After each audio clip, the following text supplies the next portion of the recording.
به نام و یاد خدا. خوش آمدید به کانال کتاب گوش کن. کتاب گوش کن تقدیم می کند. کانال ما را دنبال کنید تا بیشتر برایتان کتاب بخوانیم.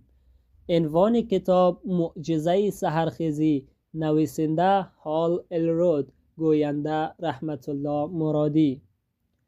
یادداشتی برای خواننده: مهم نیست که همکنون در چه مرحله از زندگیتان قرار دارید، خواه اکنون در بالاترین مرحله قابل تصورتان از موفقیت در زندگی باشید، خواه در حال تلاش برای پیدا کردن و شروع مسیرتان باشید، حداقل در یک چیز همه ما اشتراک داریم. احتمالاً خیلی بیشتر از یکی است، ولی در این یک مورد من مطمئن هستم. ما می‌خواهیم خودمان و زندگیمان را بهبود بدهیم. این موضوع لزوماً بدین معنی نیست که ما و یا زندگیمان دچار مشکلی است. انسان با میل درونی همیشگی برای رشد و پیشرفت به دنیا می آید. در عین حال ما هر روز صبح بیدار می شویم در حالی که زندگیمان تفاوت چندانی با روز قبل ندارد. به عنوان یک نویسنده، سخنران و مربی موفقیت، کار من این است که به افراد بیاموزم که چگونه پتانسیل نامحدود درونی خود را کشف کند. به عنوان یک دانش آموز زندگی خودم را وقف عرصه توسعه فردی و پتانسیل انسانی کردم. با اطمینان می توانم بگویم که کتاب معجزه سحرخیزی کاربرد ترین، نتیجه گراترین و متحول کننده ترین متد مورد استفاده برای بهبود ابعاد مختلف زندگی است که تا به حال با آن مواجه شدم. برای افرادی با تیپ شخصیتی موفقیت طلب، کتاب معجزه سحرخیزی می تواند تغییرات عظیمی ایجاد کند و آنها را به مراحل جلوتری از زندگیشان برساند که بسیار فراتر از دستاورد آنها در گذشته است. اگرچه افزایش درآمد، رشد کسب و کار، فروش یا سودآوری می توانند از این قبیل دستاوردها باشند، این متد بیشتر مربوط به کشف راه‌های جدید برای تجربه حس تحقق و تعادل در زمینه‌هایی است که معمولاً نادیده گرفته می‌شوند. این موضوعات می‌تواند پیشرفت‌های عظیم در سلامت، شادی، روابط انسانی، مسائل مالی، روحی و سایر زمینه‌های مورد نظر شما باشد. برای کسانی که در میان مشقت‌ها و درگیری‌های ذهنی، احساساتی، فیزیکی، مالی یا رابطه‌ای هستند، کتاب معجزه سحرخیزی بارها ثابت کرده است که می‌تواند آنها را برای غلبه بر این مشکلات بظاهر حل نشدنی توانمند کند، شرایط آنها را دیگرگون کند و آنها را به موفقیت برساند. خواه تغییرات مهم در چند زمینه خاص مد نظر شما باشد، خواه آماده تغییرات کلی در تمام زمینه‌های زندگیتان باشید، شما کتاب درستی را انتخاب کرده اید. شما در حال شروع سفر معجزه آسا هستید که با طی فرایند انقلابی می توانید زندگی خود را متحول کنید و این در حالی است که همه این اتفاقات تا قبل از ساعت 8 صبح هر روز رخ می دهد. کتاب معجزه سحرخیزی تا کنون زندگی هزاران نفر در سرتاسر جهان را متحول کرده است که خودم را نیز شامل می شود و می تواند برای تحول زندگی شما نیز نقشه کاتالیزگر را ایفا کند. من افتخار می کنم که می توانم این کتاب را با شما به اشتراک بگذارم. من تمام تلاشم را کردم که این کتاب را به گونه‌ای آماده کنم که ارزش زمان، انرژی و توجهی را که شما برای آن سرمایه گذاری می کنید داشته باشد. از شما تشکر می کنم که به من اجازه دادید در بخشی از زندگی شما حضور داشته باشم. سفری معجزه آسا با همدیگر را در پیش داریم. با عشق و سپاسگزاری، دوست شما هال. مقدمه: داستان من و اینکه چرا داستان شما اهمیت اصلی را دارد. 3 دسامبر سال 1999 زندگی من خوب بود؟ نه، بهتر است بگویم زندگی عالی بود. در سن 20 سالگی بودم و تنها 1 سال از کالج سپری شده بود. من 18 ماه گذشته را در یک شرکت بازاریابی بسیار بزرگ 200 میلیون دلاری مشغول به کار بودم و بیشتر از حد تصورم در آن سن درآمد داشتم. دوست دختری با محبت، خانواده حامی و بهترین دوستان ممکن را داشتم. من حقیقتا خوشبخت بودم. ممکن است شما بگویید که من در اوج دنیا بودم. من به هیچ عنوان فکر نمی کردم در این شب دنیای من به پایان می رسد. ساعت 11:32 بعد از ظهر در حال رانندگی با سرعت 110 کیلومتر در ساعت در بزرگراه شماره 99 ما از رستوران خارج شدیم و دوستانمان را ترک کردیم. فقط خودمان 2 نفر بودیم. دوست دخترم خسته از یک بعد از ظهر پر اتفاق در حال چرت زدن در صندلی کنار راننده بود. اما من اینطور نبودم. کاملا هوشیار بودم. چشمانم خیره به جاده بود و همراه با ملودی موزیکی که در حال پخش شدن بود انگشتانم را به صورت موزون حرکت می دادم. شادی اتفاقاتی که آن شب رخ داده بود خوابیدن را بسیار دور از ذهن من کرده بود. با فورد مستانگ سفیدم با سرعت 110 کیلومتر در ساعت در اتوبان در حال حرکت بودم و تنها 2 ساعت از بهترین سخنرانی که تا به حال داشتم می‌گذشت. اولین تشویق ممتد هزار زندگیم را دریافت کردم و بسیار از این اتفاق خوشحال بودم. می‌خواستم احساس تشکر از این اتفاق را با کسی در میان بگذارم، ولی دوست دخترم خواب بود. من تماس گرفتن با پدر و مادرم را در نظر گرفتم، ولی خیلی دیر بود و آنها احتمالاً آن موقع خواب بودند. باید زودتر با آنها تماس می گرفتم و در آن موقع نمی دانستم که تا مدتها فرصت صحبت کردن با پدر و مادر و هیچ فرد دیگری را نخواهم داشت. حقیقت غیر قابل تصور. اصلاً به یاد نمی آورم چراغ‌های کامیون بزرگ را که مستقیم به سمت من در حرکت باشد دیده باشم. در یک لحظه کامیون عظیم شورولت که با سرعت حدود 130 کیلومتر بر ساعت به سمت من حرکت میکرد شاخ به شاخ با مستانگ به نسبت کوچک من برخورد کرد. چند ثانیه بعد از تصادف را به صورت حرکتی آهسته به یاد می آورم که همراه با پخش آهنگ مورد علاقم در ضبط صوت بود. چارچوب فلزی 2 خودرو با هم برخورد کرد و صدای شکستن و خم شدن آنها فضا را پر کرده بود. کیسه های هوای مستانگ با چنان قدرتی باز شد که ما را به حالتی بیهوشی برد.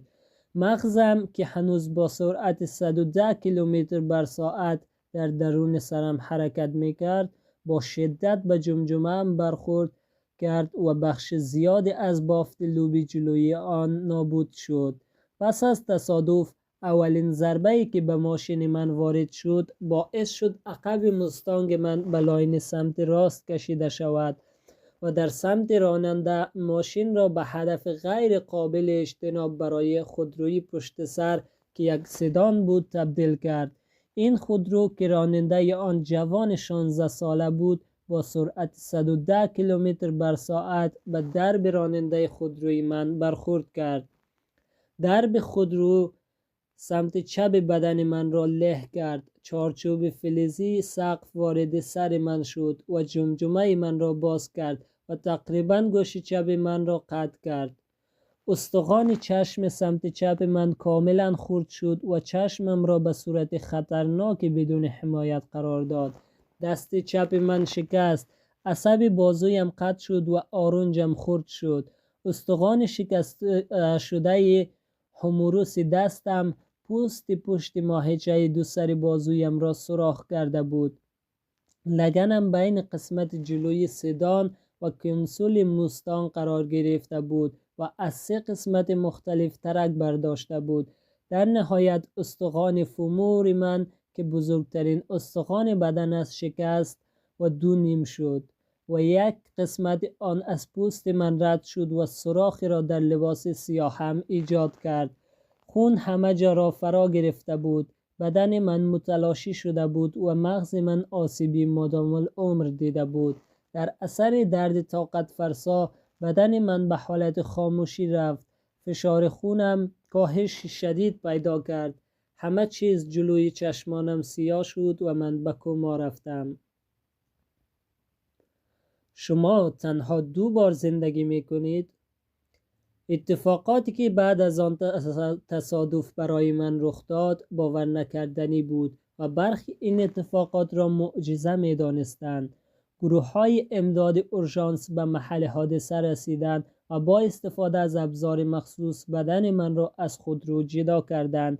بعد از اینکه من را جدا کردند خونریزی شدیدی کردم. قلبم از تپش افتاد و تنفسم قطع شد. از لحاظ بالینی من مرده بودم. متخصصان من را درون هلیکوپتر نجات قرار دادند و مصممانه برای زنده نگه داشتن من تلاش می‌کردند. 6 دقیقه بعد آنها موفق شدند. قلب من دوباره شروع به تپیدن کرد. تنفس را دوباره آغاز کردم. خدا را شکر من زنده بودم. من 6 روز را در کما گذراندم و وقتی بیدار شدم با این خبر مواجه شدم که ممکن است هیچ وقت دوباره نتوانم راه بروم. پس از 7 هفته چالشی و گذراندن دوره‌های توانبخشی و بازاریابی در بیمارستان که در آن راه رفتن را تمرین می‌کردم، به دنیای واقعی برگشتم و تحت مراقبت پدر و مادرم قرار گرفتم. 11 استخوان من ترک برداشته بود. مغزم آسیب مدام العمر دیده بود و دوست دخترم در زمانی که در بیمارستان بودم از من جدا شده بود. با این شرایط هیچگاه نمی توانستم زندگی را که در گذشته داشتم دوباره تجربه کنم، ولی باور کنید این برای من اتفاقی خوبی بود. اگرچه وفق پیدا کردن با شرایط جدید برای من راحت نبود و گاهی اوقات نمی توانستم به این موضوع فکر نکنم که چرا این اتفاق باید برای من رخ می داد. در هر صورت باید به زندگی باز می گشتم و مسئولیت آن را قبول می کردم و جای ناله و شکایت کردن از وضعیتی که برای من پیش آمده بود سعی کردم شرایطم را بپذیرم. صرف کردن انرژی برای آرزوی شرایط متفاوت را متوقف کنم و در عوض تمام تمرکزم بر این باشد که بهترین استفاده از شرایط موجود ببرم. من نمی توانستم گذشته را تغییر دهم، پس بر بهبود وضعیت امروز و به جلو رفتن تمرکز کردم. پس از آن موضوع من تمام عمرم را وقف شکوفایی پتانسیل ها و رسیدن به رویاهایم کردم و می دانم که این توانایی را چگونه می توانم در سایرین ایجاد کنم. پس از آن تصادف من به این نتیجه رسیدم که باید حقیقتاً نسبت به همه چیزهایی که دارم شکرگزار باشم. نداشتن برخی چیزها را بپذیرم و مسئولیت رسیدن به موفقیت هایی را که می خواهم خودم شخصاً بر عهده بگیرم. به این دلیل فکر می کنم که تصادف ویرانگر یکی از بهترین اتفاقاتی است که در عمر برای من رخ داده است. من باور دارم که هیچ اتفاق بی دلیل رخ نمی دهد و ما باید بهترین و مثبت‌ترین دلایل را برای تمام چالش‌ها، رویدادها و شرایط زندگیمان بپذیریم. با استفاده از همین تفکر من توانستم پس از این تصادف بازگشت پیروزمندانه‌ای به زندگی داشته باشم. سال 2000، سالی که در شروع آن من در بیمارستان بستری بودم و شکسته شده بودم، پایانی کاملا متفاوتی داشت. علیرغم نداشتن ماشین، حافظه کوتاه مدت ناقص و تمام بهانه‌های ممکن دیگری که برای نشستن در خانه و غصه خوردن داشتم، به کار قبلیم در شرکت کاتیکو برگشتم. بهترین سال کاریم را تجربه کردم و در انتهای سال توانستم رتبه 6مین کارمند نمونه بین بیش از 6000 کارمند فروش فعال را کسب کنم. همه این اتفاقات در حال رخ میداد که من در آن سال همزمان در حال بازیابی از لحاظ جسمی، روحی، ذهنی و همچنین مالی بودم. سال 2001 با توجه به درس‌های زندگی که تجربه کرده بودم، زمان آن بود که از مشقت‌هایی که کشیده بودم برای الهام بخشی و توانمندسازی سایرین استفاده کنم. این کار را با سخنرانی و به اشتراک گذاشتن سرگذشتم در دبیرستان‌ها و کالج‌ها شروع کردم. واکنش دانش آموزان و معلمان به این سخنرانی‌ها بسیار مثبت بود و مجاب شدم که مأموریت تاثیرگذاری روی جوانان را برای خودم تعریف کنم. سال 2002 یکی از دوستان خوبم به نام جان برگوف تشویقم کرد برای تاثیرگذاری و الهام بخشی بیشتر در زندگی دیگران کتابی در مورد آن تصادف و اتفاقات مربوط به آن تألیف کنم. من متقاعد شدم و نوشتن را آغاز کردم. در همان ابتدای کار نوشتن را متوقف کردم.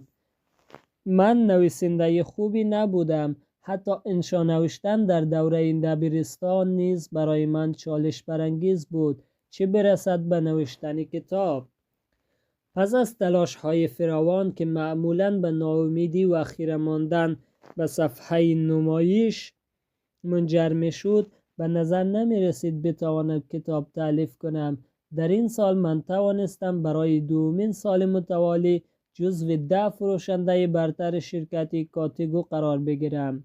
سال 2004 برای آزمایش توانایی‌های مدیریتی هم سمت مدیر فروش شرکت کاتیگو در شهر ساکرامنتو را پذیرفتم. در پایان سال تیم ما توانست با شکست رکورد تاریخی شرکت عنوان اول در میزان فروش را کسب کند. پاییز آن سال من توانستم به بالاترین میزان فروش شخصی هم برسم و در کل شرکت نامم بر سر زبانها افتاد. با این احساس که به همه چیزهایی که در شرکت کاتیگو میخواستم دست پیدا کردم، زمان آن رسیده بود که به دنبال رویایم برای تبدیل شدن به یک سخنران انگیزشی در حوزه موفقیت بروم. شاید زمان و تمرکز کافی برای نوشتن کتابی را که چند سال ذهنم را مشغول کرده بود نیز داشته باشم. در همین مدت با ارسلا نیز آشنا شدم. ما از همدیگر جدا نشدنی بودیم و احساس میکردم شاید نیمه گم شده خودم را پیدا کرده باشم. فوریه 2005 در حالی که میان حضار کنفرانسی در شرکت کاتیگو نشسته بودم که به نظر می رسید آخرین کنفرانسم در کاتیگو باشد، ناگهان موضوعی به ذهنم رسید که برایم دردناک بود. من هیچگاه از استعدادهایم به نحو احسن استفاده نکرده بودم. درست است که چند جایزه برده بودم و رکوردهایی را شکسته بودم، اما هنگامی که در صندلیم نشسته بودم و شاهد اهدای بهترین جایزه شرکت، ساعت رولکس، به 2 فروشنده برتر بودم، پی بردم که هرگز کاملا متحد نبودم. حداقل برای 1 سال متوالی متحد نبودم. نمی توانستم در این شرایط شرکت را ترک کنم و احساس خوبی داشته باشم. باید 1 سال دیگر را در کاتیگو می ماندم، ولی این بار باید تمام توانم را صرف کار می کردم. سال 2005 علیرغم شروع درهنگام 2 برابر کردن رکورد فروشم را برای خودم هدف گذاری کردم. وحشت زده ولی کاملا متحد بودم. همچنین تصمیم گرفتم که تألیف کتابم را در این سال به اتمام برسانم و سرگذشتم را با تمام دنیا به اشتراک بگذارم. تمام 365 روز آن سال را مشغول به کار کردن و نوشتن بودم و این کار را با چنان نظمی انجام دادم که در 25 سال ابتدای عمرم هرگز آن را تجربه نکرده بودم. شور و اشتیاق به سابقه برای انجام کارهایی که تا به حال انجام نداده بودم داشتم. ریسک کردن برای متحول شدن و از سفر از زندگی معمولی که تمام عمرم این گونه بوده است به یک زندگی فوق‌العاده. در پایان سال من به هر دو هدفم رسیده بودم. رکورد فروشم را بیش از 2 برابر کردم و اولین کتابم را نیز به سرانجام رساندم. حالا می توانم با جرأت و آگاهی بگویم که اگر متحد باشید هر چیزی ممکن است. بهار 2006 اولین کتابم با عنوان رویارویی با چالش‌های زندگی، چگونه به زندگی فعلیتان عشق بورزید در حالی که زندگی رویاییتان را می‌سازید، در فهرست کتاب‌های پرفروش سایت آمازون در رتبه 7 قرار گرفت. سپس اتفاق باور نکردنی رخ داد. ناشر کتاب با 100% حق امتیاز این کتاب پرفروش از کشور گریخت و هیچ وقت دیگر خبری از او دریافت نکردم. پدر و مادرم ویران شده بودند، ولی من خیلی ناراحت نبودم. اگر یک درس از حادثه تصادفم فرا گرفته باشم، این است که هیچ فایده‌ای ندارد که برای جنبه‌های از زندگی که نمی‌توانیم تغییرشان بدهیم وقت صرف کنیم و یا برای آنها ناراحت باشیم. به همین دلیل من ناراحت نبودم. همچنین من یاد گرفته بودم که با تمرکز کردن بر درس‌هایی که می‌توانم از چالش‌های زندگی بگیرم و تلاش برای یافتن راه‌های برای بهبود زندگی دیگران از درس‌های این چالش‌ها، ما می توانیم هر مشقت و بدبختی را به یک نقطه قوت تبدیل کنیم. من همین کار را کردم.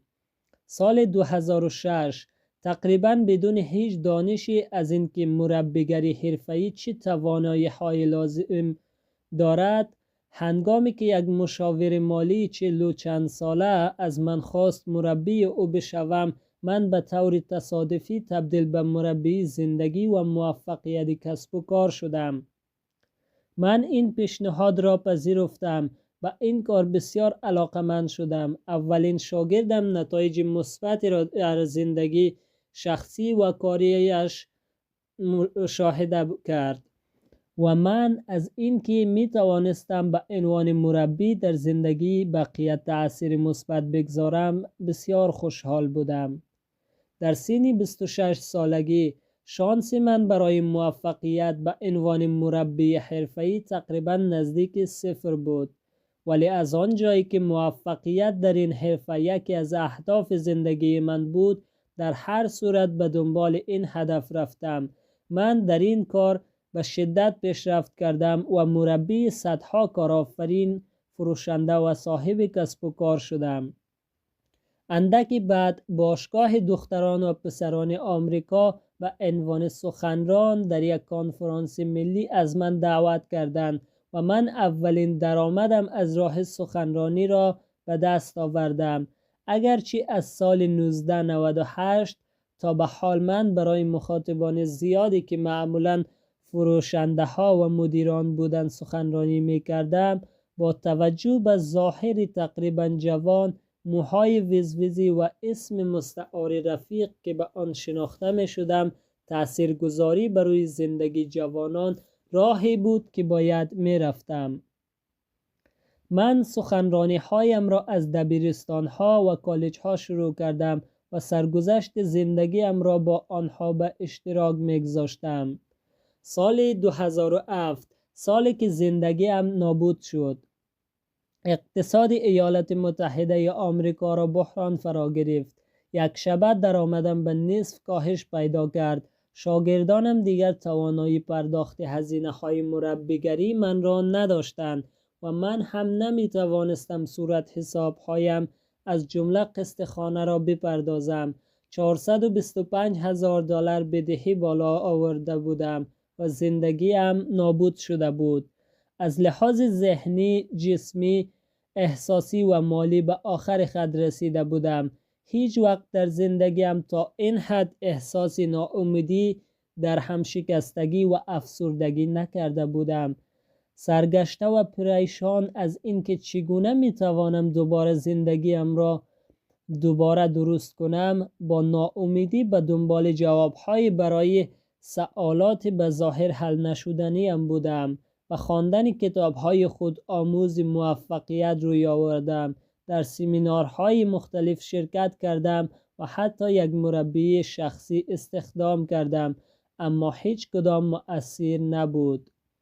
سال 2008 سالی که زندگی من زیر و رو شد.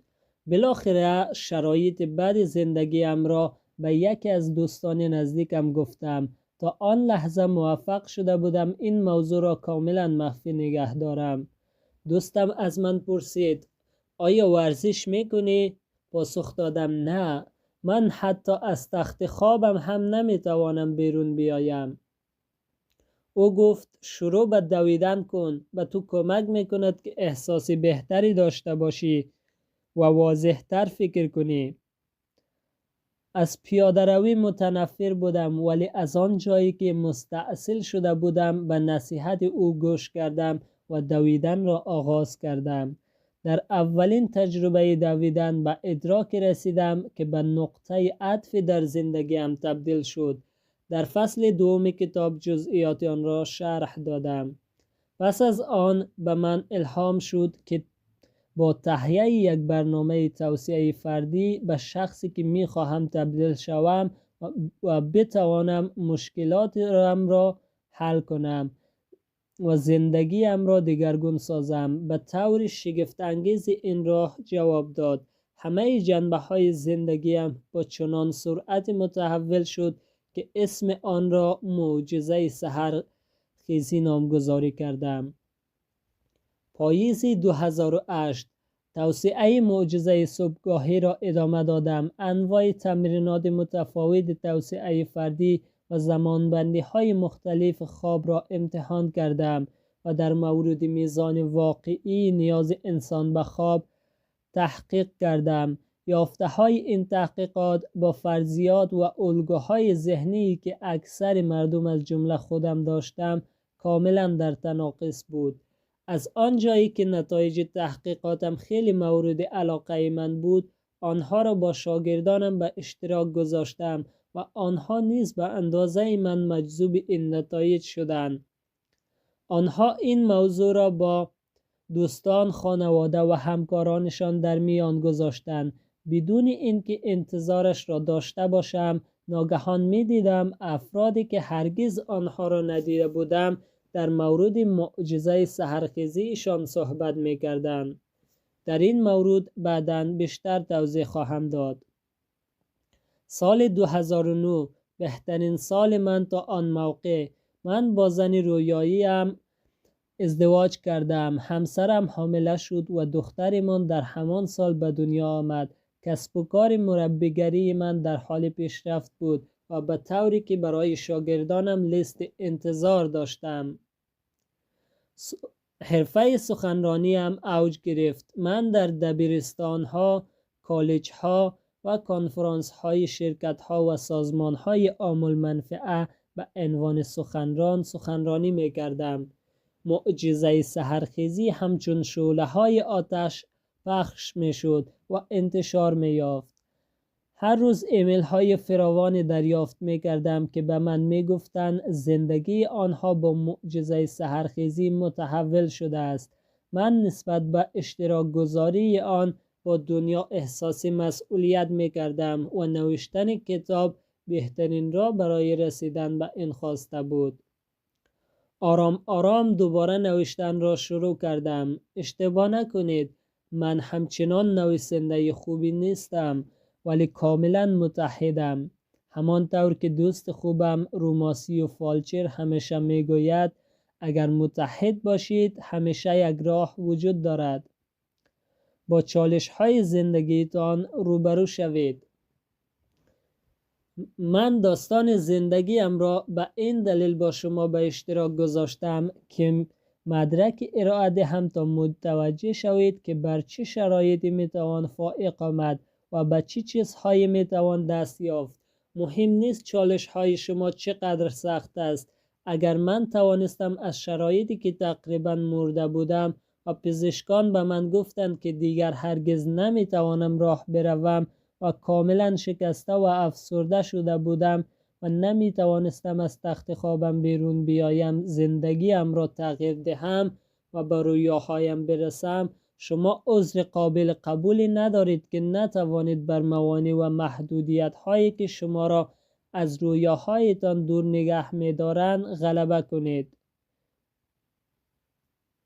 به نظر من اگر شخص دیگری به دستاوردی رسیده باشد و یا بر چیز فائق آمده باشد، به تنهایی نشان دهنده آن است که انجام آن کار برای من نیز ممکن است و شرایط حال و گذشته من بر این موضوع بی اثر است. پذیرفتن این طرز فکر برای ما ضروری و حیاتی است. این موضوع با پذیرفتن مسئولیت برای همه جنبه های زندگیتان و سرزنش نکردن دیگران آغاز می شود. شما دقیقاً به همان میزانی که در مورد مسائل زندگیتان مسئولیت میپذیرید، قدرت تغییر و سازندگی آن را دارید. مهم است بدانید که مسئولیت پذیری با سرزنش کردن متفاوت است. سرزنش مشخص می کند که چه کسی مقصر است، در حالی که مسئولیت مشخص می کند که چه کسی متحد بهبود شرایط است. در موضوع تصادف، اگرچه من در آن حادثه مقصر نبودم، اما مسئولیت بهبود زندگیم و تغییر شرایط به آن شکلی که می خواستم با من بود. واقعا اهمیتی ندارد که چه کسی مقصر است. تنها چیزی که مهم است این است که گذشته را رها کنیم و زندگی من را به شکلی که می خواهیم تغییر دهیم و این کار را از همین امروز شروع کنیم. نوبت شما است. این داستان شما است. بدانید این که همکنون در کجای زندگیتان هستید موقتی است و دقیقاً همان جایی است که شما باید باشید. شما به این لحظه زندگیتان آمده اید تا آنچه را که باید بدانید فرا بگیرید و بتوانید به شخصیت تبدیل شوید که می توانید زندگی مورد نظر شما را بسازد. حتی وقت زندگی سخت و چالش برانگیز است، خصوصا وقتی که زندگی سخت و چالش برانگیز است، شرایط فعلی شما می تواند فرصتی برای یادگیری و رشد باشد و کمک کند که بهترین زندگی را که تا به حال داشته اید بسازید. شما در فرایند نوشتن داستان زندگیتان هستید و همه داستان‌های خوب قهرمانانی دارند که بر چالش‌ها و مشکلاتی غلبه می‌کنند. در حقیقت هرچی چالش بزرگتر باشد داستان بهتر خواهد بود. از آنجایی که هیچ محدودیت و مانعی برای ادامه داستان زندگی شما وجود ندارد، دوست دارید در صفحه بعد زندگیتان چه چیزی نوشته شود؟